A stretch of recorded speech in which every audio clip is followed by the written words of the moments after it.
C'est ça? Ouais, ouais. Bon. Il y avait Alors, le gérant tout là, ça. reprends la Il y question. avait une femme. Quelles sont les fonctions naturelles chez la femme, c'est-à-dire qui ne sont pas déterminées par la culture? Gérante un peu blonde, non. Non, C'est, à mon avis, c'est pour ça que certains diront, mais non, ça c'est la culture. C'est un débat, ce n'est pas clair. On dit que c'est la nature, l'autre dit que c'est la culture. La volonté, par exemple, de stocker des informations. Alors vous me direz que stocker des informations, c'est-à-dire se renseigner, récupérer des informations, enregistrer des informations. Est-ce qu'il y a un rapport, à votre avis, Jean-Paul, entre la fonction de la femme de garder l'enfant qui est en train de naître et le fait d'emmagasiner des informations? Oui, oui, d'une certaine manière, oui. Voilà. Donc il faut élargir le champ. Donc, dans les deux cas, elle porte des informations qui lui sont étrangères, elle n'a pas de rejet. Parce que vous savez, par exemple, quand on porte un enfant en soi, le corps pourrait avoir un rejet. Ouais. Elle ne rejette pas. Mais au niveau des informations, c'est pareil. Elle accumule des informations, elle est programmée pour accumuler des informations. Alors elle pose des questions. Alors c'est des informations qui sont... Attention, c'est mon cas. Est-ce que c'est des informations de l'ordre du virtuel ou du réel? Du réel. Non, du virtuel au contraire. Elle vous pose une question. Quelqu'un, elle dit, il a dit ça. Ce qui est dit, c'est du virtuel. Quand vous répondez à une question, c'est du virtuel. Elle ne connaît les choses que par le virtuel, ce qu'on en dit. Le virtuel, c'est ce qu'on en dit. Par exemple, si on vous disait, là, l'autobus arrive, c'est marqué sur le panneau. C'est du virtuel. Maintenant, si vous voyez vraiment l'autobus arriver, c'est du réel. Donc, finalement, la femme, c'est une espèce de machine, et même, d'une certaine manière, quand elle reçoit la semence, c'est du virtuel ou du réel? Du réel. Non, c'est du virtuel. Oui. Parce qu'en réalité, c'est un code, c'est du code génétique. C'est une espèce d'information qu'elle reçoit comme ça, et qu'elle va décoder. Donc la femme, elle ne connaît pas la réalité. C'est la fameuse, c'est le mythe de Platon, c'est la caverne. Elle ne connaît la réalité que... Vous êtes distrait là. Non, voilà. Elle ne connaît la réalité que par les informations qu'on veut bien lui donner. Ça vaut ce que ça vaut, mais c'est ce qu'elle a.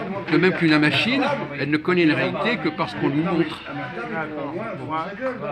Et bon, voilà. Alors, ça c'est un premier point. Le deuxième point, c'est. Alors, on a parlé l'autre jour. Vous étiez là au flunch l'autre jour? Non, vous n'étiez pas là. Je sais pas. Bon, je finis par savoir à qui je parle. Oui, c'était pas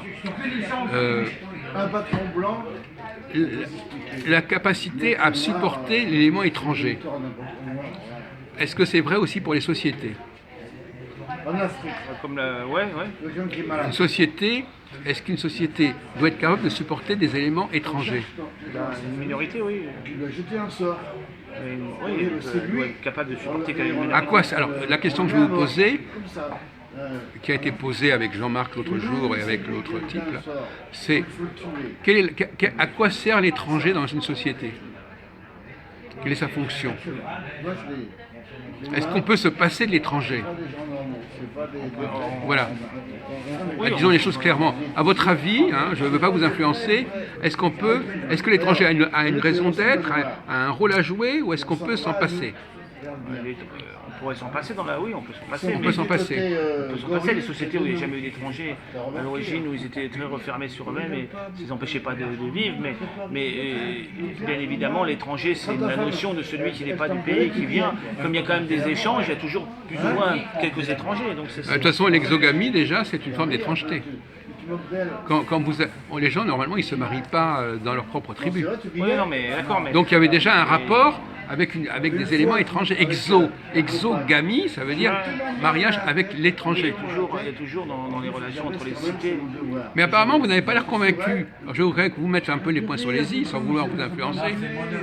Mais l'élite, par exemple, alors premièrement, il y a le problème des immigrés. Est-ce qu'on a besoin des immigrés pour faire des travaux, pour que que les Français ne veulent pas faire. Ce que vous avez dit. Oui, mais là on repose sous un autre angle, c'est-à-dire est-ce qu'on a besoin de l'étranger, est-ce que c'est nécessaire, Absolument, ou est-ce que c'est, alors pour autre chose, est-ce que l'étranger est un mal nécessaire, pour dire les choses de manière un petit peu philosophique, si on peut dire.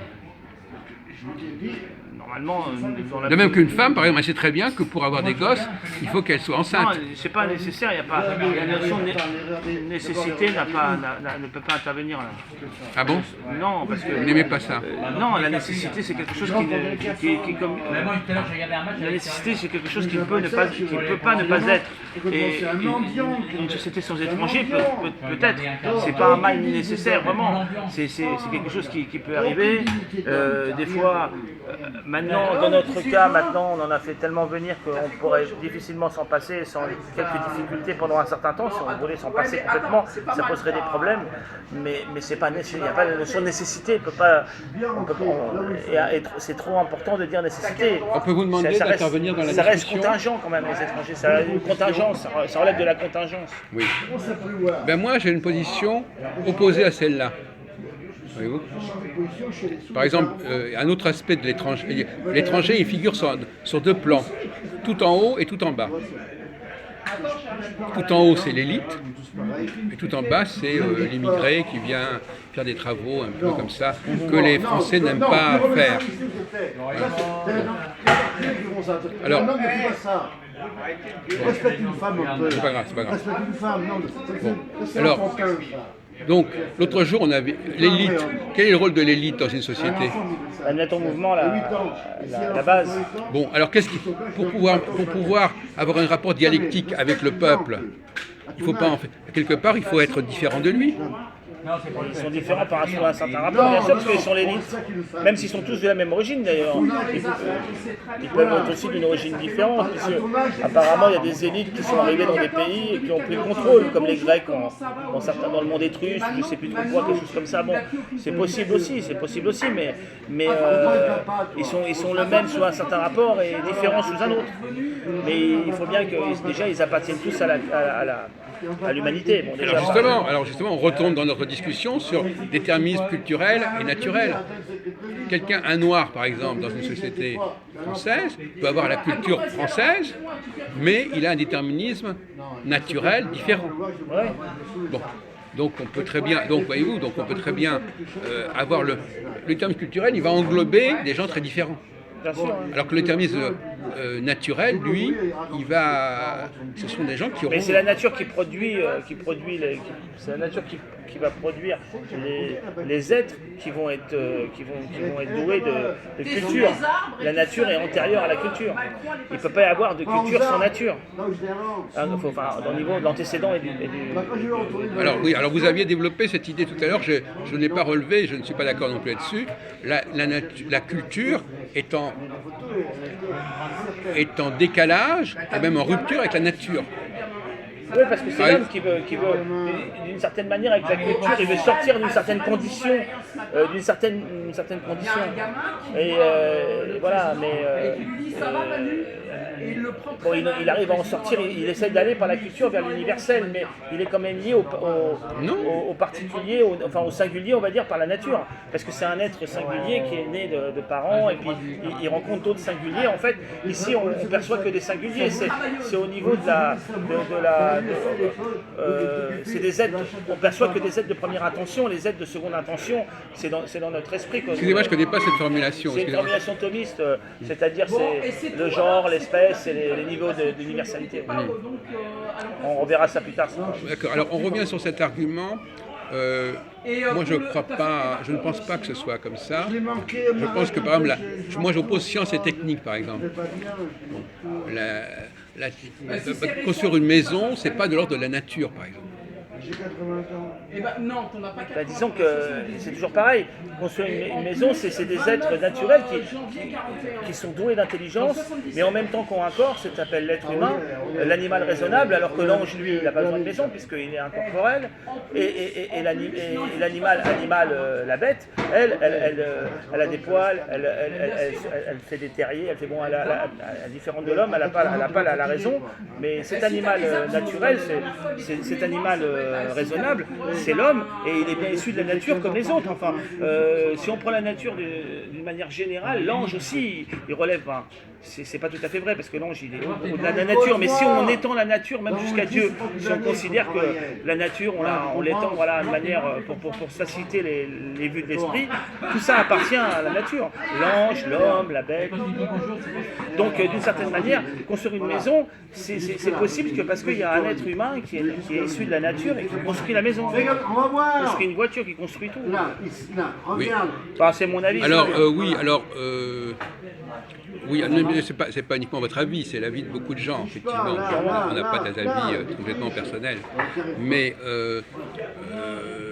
par exemple, même une table comme ça, dire que c'est de la nature, ça serait quand même aller un peu loin. C'est la nature transformée par la raison humaine. C'est la raison humaine qui elle-même est issue de la nature, parce que Dieu a mis la raison dans l'être humain, dans cet être, et il fabrique des choses. Et ça, bien sûr, c'est nous, d'une certaine manière, on oppose nature et production artificielle et tout ce qui est artificiel. C'est vrai, parce que c'est nous qui le faisons, parce que il y a ce qui nous échappe, ce qui est produit par le climat, par la culture, les cultures, la végétation, tout ça, pour tout ce qui est issu de l'agriculture, et puis il y a ce que nous fabriquons nous-mêmes, on oppose les deux, mais c'est un peu factice en vérité. Tout ça pour moi, ça relève de la nature. La nature englobe tout ça, à mon sens. Oui.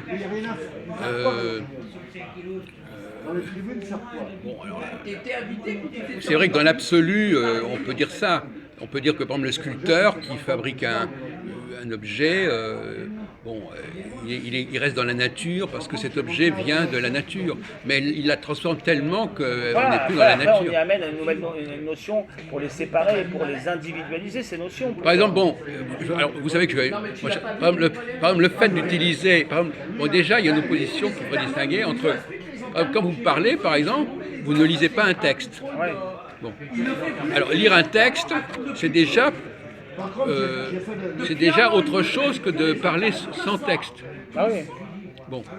Donc le texte, c'est de la parole qu'on aurait pu prononcer qu'on aurait pu prononcer, qu'on a mis par écrit et que quelqu'un d'autre lit. Donc prononcer la parole, c'est antérieur au texte. Oui, donc il y a déjà le verbe intérieur oui. est antécédent au papier, à l'écriture sur papier. Oui. Donc non mais je dis ça pour montrer qu'il y a différents niveaux de discussion. Effectivement, alors ça c'est pas entre alors comment vous distinguez, comment vous opposez quelqu'un qui parle et quelqu'un qui lit un texte ou qui a besoin d'un ordinateur ou d'un appareil. Celui qui utilise ses appareils intérieurs et celui qui utilise les appareils extérieurs. Qui relève de la nature, l'autre de la culture, c'est ça que vous avez en vue, non ? Non, c'est simplement pour montrer qu'il y a des... Oui, si on veut. Oui, si on peut le dire, oui, bien sûr. Mais en même temps, oui, quand même... Oui, c'est-à-dire qu'effectivement, tout notre environnement technologique, technique, artistique, on peut vraiment pas dire que ce soit de l'ordre de la nature. Oui, parce qu'on a fait cette distinction, et puis d'une certaine manière, maintenant, tous nos artefacts se sont tellement développés, toutes ces choses artificielles se sont tellement développées qu'elles viennent recouvrir la nature même, disparaît et laisse la place à l'artificiel. Par exemple, quand vous mangez, ça se passe comme quand ça. par exemple une maman donne une pomme à son fils, c'est pas la même chose que quand elle lui donne un gâteau. La pomme est plus naturelle que le gâteau. C'est sûr. Non mais, donc, voyez-vous, il y a quand même des bon, alors, voilà, bon. Alors, je reviens à la question de cette fameuse nécessité de l'étranger. Alors, moi, ma théorie, je vous ai d'ailleurs interrogé là-dessus, mais on n'a pas avancé beaucoup, ma théorie, c'est que les étrangers... Mais les deux visages côte à côte, c'est faux. C'est un problème de dialectique. Voyez-vous. La dialectique, c'est quoi la dialectique ? Il faut qu'il y ait deux entités distinctes. Une société a besoin d'une dialectique entre l'étranger et le groupe. C'est dans le sens marxiste que vous prenez la dialectique là un peu.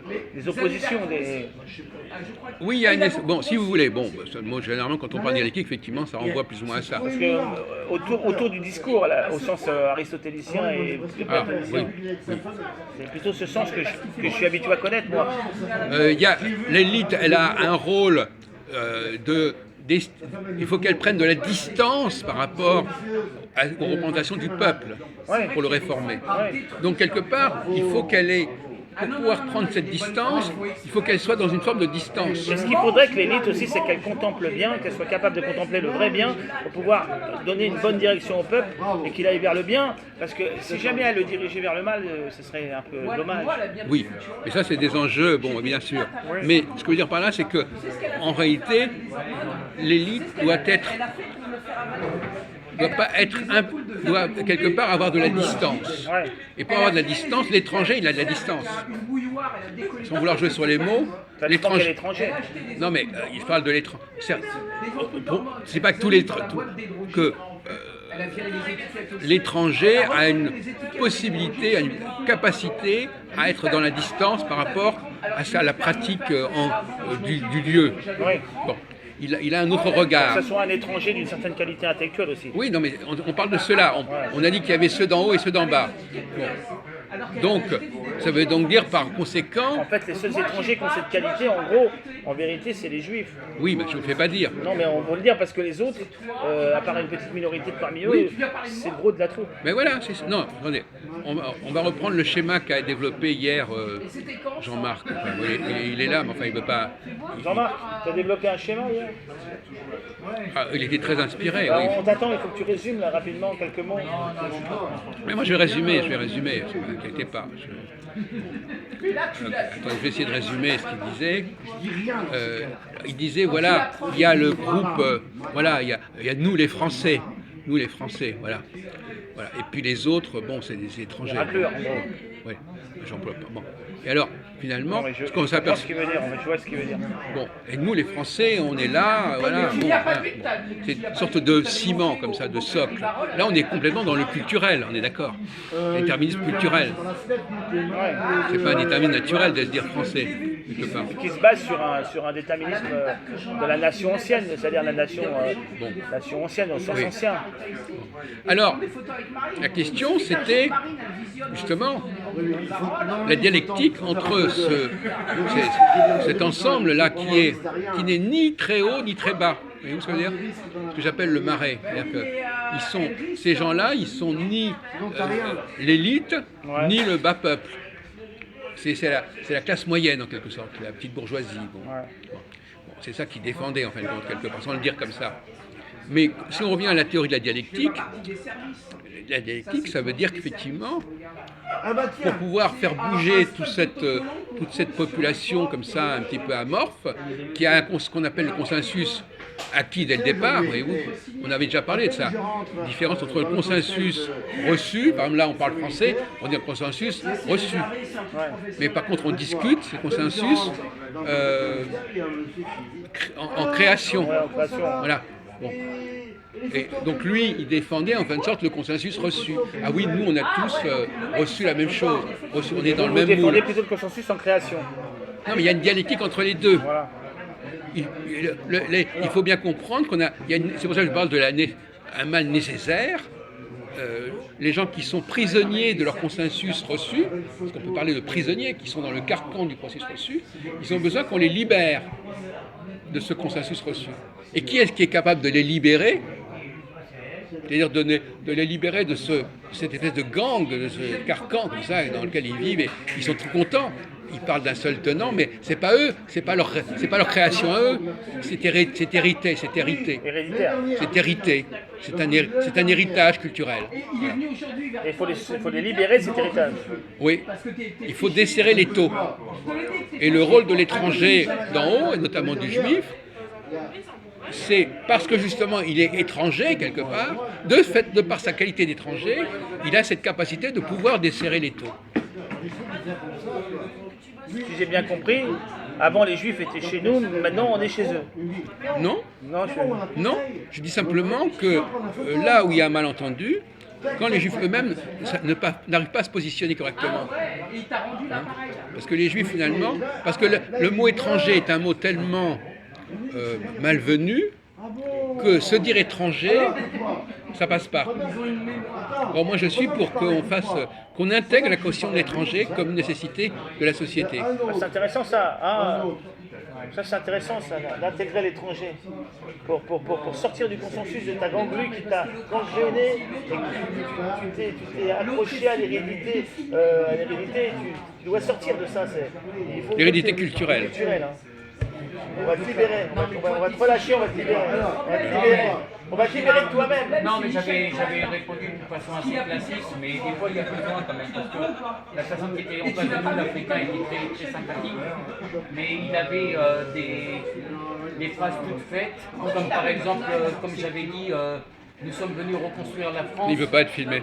Alors que finalement. Mais un masque de clown alors. Non, la France, elle a été reconstruite Tiens, en 5 ans. je te passe mon écharpe. Elle a été reconstruite en 5 ans, la France. Tu vois? Et on avait eu Oui, il a démystifié la porte. D'ailleurs, j'ai une idée pour les caméras. On va tous mettre des masques. Et on va parler avec des masques de clown, des masques de Chirac. Et comme ça va être le délire. Et tout le monde pourra parler. Non, mais même des masques vénitiens. Oui, voilà, comme les brigands avec des loups. pensé à ça comme les brigands. Oui, bon, on peut vous en apporter si vous voulez, c'est pas que ça. Il y a des masques où seuls nous on peut se reconnaître. Mais l'autre jour, j'avais proposé des lunettes noires. Ouais, Moi, j'avais tout un stock de lunettes comme ça, et je voulais les apporter à toutes les réunions. Là déjà, ils hallucinent, mais là, Avec des lunettes, vous sentez qu'on... Ouais. Mais je vous apporterai des lunettes, parce que moi j'en ai tout un stock, vous savez pourquoi? Parce que dans les films où on voit les trucs en 3 dimensions, ils distribuent des lunettes. je sais. Et moi j'en ai au moins 5 ou 6 paires. Ouais, mais là, avec ça, je sais pas comment ça Ouais, va. avec les lunettes, je pense qu'on peut nous reconnaître. Non, mais j'ai je pensé à pense ce que aussi, tu as ouais. dit. Comme les brigands, on a un truc, un ben, masque, mais apportez-le. pas 12 €, mais un peu plus grand que Zorro. Eh ben, vous en achetez un, et puis comme ça, vous serez libre de parler. Devinez qui je suis. Bon, de toute façon, les prénoms, c'est basé, c'est rien, les prénoms. Jean-Paul, il y en a des millions de gens. Moi, de toute façon, ce que je dis, il n'y a rien de descendant en plus. Si. Non, mais il n'y a rien qui soit qui choque ou qui va. Mais non, mais pourquoi lui, il ne veut pas être filmé alors? Je sais pas, parce que lui, peut-être, c'est ce qu'il dit. Mais hier, il a été un peu dur. Hein. Oui, Vous l'avez filmé hier? Non, Oui. vous l'avez enregistré? j'ai J'ai pas regardé, je travaille toute la journée. là. J'ai enregistré, mais j'ai enregistré le noir avec qui il parlait, mais pas lui. Oui. Un copain à moi, de la cité universitaire. Un copain de moi et de René Louis, qui s'appelle Jean. Enfin, peu importe. On a sympathisé, bon, on le connaît depuis 20 ans, ce type. Et c'est comme ça que j'ai engagé. On a filmé pendant 45 minutes la discussion avec Jean-Marc. Mais il était super excité hier, Jean-Marc. Il parlait fort, il était comme ça. Je ne l'avais jamais vu dans cet état. Non mais bien, mais je veux dire qu'il avait beaucoup d'autorité. Bon, enfin, peu importe. Alors, je continue. Bon, alors je continue qu'on aille au bout de notre discussion, parce que je voudrais quand même qu'on arrive à la conclusion, si vous voulez. Donc, mal nécessaire, et il faut aussi que les Juifs reconnaissent qu'ils sont étrangers. Mais étrangers, ils ont le même déterminisme culturel que les autres, ils sont aussi français que les autres au niveau culturel. On ne peut pas nier à beaucoup de Juifs qu'ils ont la même culture générale, la culture française que les non-Juifs. Personne ne pourrait dire le contraire. Donc là, il n'est pas clair, voyez-vous. C'est-à-dire moi, je suis pour des étrangers qui sont partie prenante au niveau du déterminisme culturel, et qui en revanche ont un truc en plus ou en moins au niveau de leur déterminisme naturel. C'est-à-dire qu'ils sont quelque chose d'autre, ils ont une autre équation, une autre programmation. Bon. Et c'est ça qui les rend utiles. Celui qui n'est pas différent, il n'est pas utile, en fait. Bon, c'est ça le paradoxal. Si on dit les Juifs, ils sont comme tout le monde, on n'a pas besoin des Juifs. C'est ça le paradoxe. C'est que si on continue, si on commence à vous dire que vous êtes comme tout le monde, on peut se dire, on peut s'en passer. Si tout le monde était comme les Juifs, on n'a plus besoin de tout le monde. Oui. Mais à ce moment-là, il n'y aura plus de dialectique. Par exemple, dans l'État, en Israël. Bon, alors. Donc, mal nécessaire. Et alors, si on prend les gens d'en bas, parce qu'on a eu aussi discussion là-dessus, les gens d'en bas, est-ce que c'est un mal nécessaire? De votre point de vue, on peut le dire, oui. Non, parce qu'on peut dire qu'il faudrait que. Alors, il y a deux solutions. Soit on demande aux gens du milieu de descendre et de faire des activités qu'ils ne veulent pas faire, soi-disant parce que c'est mal payé ou je ne sais pas quoi, ou alors on accepte l'idée d'un mal nécessaire et que, bon, là par exemple notre ami Jean-Marc, vous savez ce qu'il disait hier? Il disait, les Juifs, ils préfèrent faire travailler des non-Juifs pour des tâches inférieures que leurs enfants. Donc ça veut dire que, est-ce que vous êtes d'accord sur l'idée que dans une certaine sculpture, il y a des activités qui sont mal vues et qu'il faudrait plutôt déléguer à d'autres populations? Oui, il y a toujours des choses qui veulent. Oui, il y a des choses, par exemple, comme les choses qui relèvent, qui sont contre la morale, qui sont immorales. Des fois, dans certains pays, c'est d'autres populations qui les font. Non, mais même par exemple le prêt à gage à l'époque du Moyen Âge, c'est immoral, c'était les Juifs qui le faisaient. Voilà. Bon, donc quelque part, il y a une société, elle a des tabous, elle a des interdits. C'est normal. C'est normal qu'elle détermine des trucs qu'elle ne fait pas. Mais si elle ne les fait pas, il faut bien que quelqu'un d'autre les fasse. Donc c'est l'étranger qui va faire ce qui est interdit par le groupe. Vous savez que chez les Juifs, par exemple, le Shabbat, autrefois, pour éteindre les lumières, pour allumer, on prenait un non-juif. Ça s'appelait le goy du Shabbat. Le Shabbos goy. Ouais. Donc il a une fonction, l'étranger, voyez-vous. Et même l'esclave. Bien sûr. Donc pour récapituler, donc il y a deux mots nécessaires. Pour créer une dialectique, il faut prendre une élite juive, et pour faire les travaux de base, il faut prendre des Arabes et des Noirs, par exemple, pour nous résumer. Mais à ce moment-là, quand on voit les choses avec plus de sérénité, on se dit, après tout, on en a besoin. C'est un mal nécessaire. Alors, une société qui n'est pas capable de supporter les étrangers, elle est en dysfonctionnement. Supporter comme une femme ne serait pas capable de supporter un enfant. Elle fait des fausses couches. C'est-à-dire qu'elle n'arrive pas à supporter une présence étrangère dans son corps social. Et alors à ce moment-là, elle risque de ne pas avoir la dialectique avec l'élite, et elle n'arrive pas non plus à déléguer les tâches qu'elle a décidé de ne pas faire à d'autres. Donc pour conclure à ce niveau-là, vous êtes d'accord que les sociétés... Et les sociétés qui ont fonctionné sans étrangers pendant très longtemps, ça n'a pas empêché de fonctionner. Alors ça c'est un argument, on va en parler de cet argument. L'autre jour, par exemple, Valentin, qui était là hier soir, il a dit au Japon, il n'y a pas d'immigrés. Au Japon, il n'y a pas d'étrangers. Bon. Alors moi, j'ai discuté là-dessus. J'ai discuté avec lui. Je lui ai dit, d'abord, vous ne connaissez pas la société japonaise. Il y a peut-être des structures, il y a peut-être des différenciations. Les Japonais ne sont pas tous pareils. Ils n'ont pas tous les mêmes statuts, ils n'ont pas toujours le même faciès. Donc il y a des différences qui existent. De même que les Africains, prenez une société africaine, elle n'est pas forcément homogène. Il peut y avoir des tribus qui sont perçues comme étrangères, par exemple. Donc il ne faut pas simplifier les choses. Il y a toujours, à mon avis, cette structure dont je parle, ternaire, elle est toujours là. Une structure ternaire, on tombe dans le système du Mésil. C'est-à-dire les gens du milieu, les gens d'en haut, les gens d'en bas. Alors, même si ça n'apparaît pas de l'extérieur, même si ce n'est pas manifeste, par exemple, quand on voit par exemple les Juifs, quelqu'un qui ne connaît pas la société française, qu'est-ce que c'est qu'un Juif? Il ne le distingue pas. Donc ce n'est pas des distinctions absolument évidentes entre le Juif et le non-Juif. Comment est-ce qu'on les distingue? Comment, à votre avis, on distingue? J'ai eu une discussion justement avec Jean-Paul, avec Christophe hier là-dessus. Comment distingue-t-on un juif d'un non-juif dans une société européenne? Est-ce que il faut être initié, il faut le savoir. D'esprit, si on connaît un peu le judaïsme. Mais pour quelqu'un qui serait extérieur à la société française ou à la société occidentale, un asiatique, qu'est-ce que vous lui parlez de dire qu'il y a des juifs dans la société française? Qu'est-ce qu'il en sait? Et nous-mêmes, quand on parle de société asiatique, on ne voit pas les différences.